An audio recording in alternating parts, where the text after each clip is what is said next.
So I thought I'd talk about some new films, and by new films I mean films that came out 6 years ago, and they're new. The new part is me just talking about it. So I think all the films we're talking about today is Neil Blomkamp. Blomkamp, sort of on those lines, a South African fella. I guess I'll first talk about his first film because that makes sense chronologically. District 9. I think it was his first big film anyway. I remember when it came out and I saw it in the cinema because everyone was going nuts about it. I don't know if people are old enough to remember. I don't really know the average age of a person who watches YouTube. Yeah, everyone was going absolutely mad about it. So I actually watched it in the cinema for once, and yeah, I was not disappointed spending money on that film.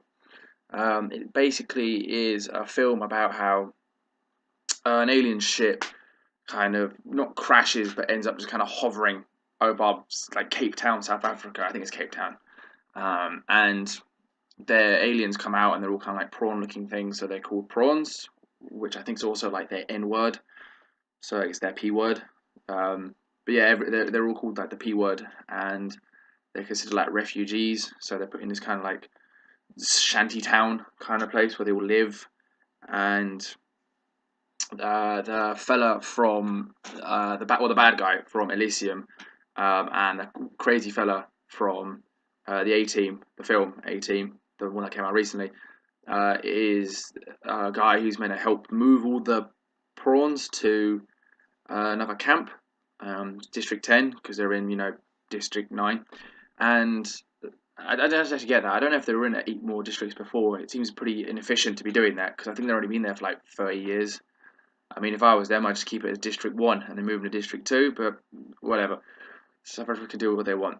So, yeah, he's meant to be helping them, and then he accidentally gets gassed with some shit, and he begins slowly turning into a prawn, which is bad.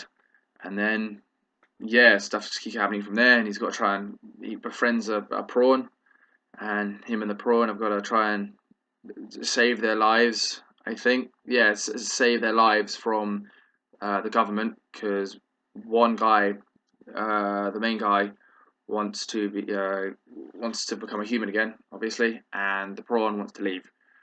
So yeah, obvious things there, and yeah, that's pretty much the film. There's more to it. It seems to have a little bit of an underlining of kind of immigration is good, racism is bad. Um, but I think they could have done that better if the main bad guy in it didn't come off as such a weird American hero. Like there's a bit where like he's not meant to be, but like he almost comes off as one. Because I remember at one bit he's about to kill the main character. Spoiler. And it just got him slowly walking through the heat with all this shit going on behind him, and he's got a sniper. And I don't know, maybe because I was playing so much Modern Warfare 2 at the time, he just looked a bit like some sort of hero, and you almost wanted to root for him, even though he's done nothing redeemable the whole film. But that's how they proceed, because, wanted to show him off. So, yeah, fair enough. Um, the other characters aren't that memorable. Apart from that, they're all just kind of generic. Like, the main character's got his wife, who is in it a bit. Not a lot. She's just kind of there to give him something to kind of fight for. See his family again. The dad of the wife is there just to kind of be an asshole. And yeah, and then there's a few prawn characters or P word characters, but they're without sounding like a prawn racist, they're all pretty indistinguishable from each other. They all look like prawn people, apart from the main one, who I think's got a bit of different colour on him. And yeah, that's kind of it. I mean, it's also quite interesting seeing how like the people who also live in these slums around the prawn slum, like live, interact with them. Like how there's a warlord who believes if he eats some prawn, he'll be able to use the prawn weapons because they can only be used by certain DNA. So that's quite an interesting subplot. And yeah, that's it. Really, it's a good film. It is a good film. It's a good start from a pretty good director, to be fair. As you can tell, I'm still dying. And yeah, that's all I already got. I guess if I was going to rate the film, which I have with everything else, so I might as well rate this one. 7.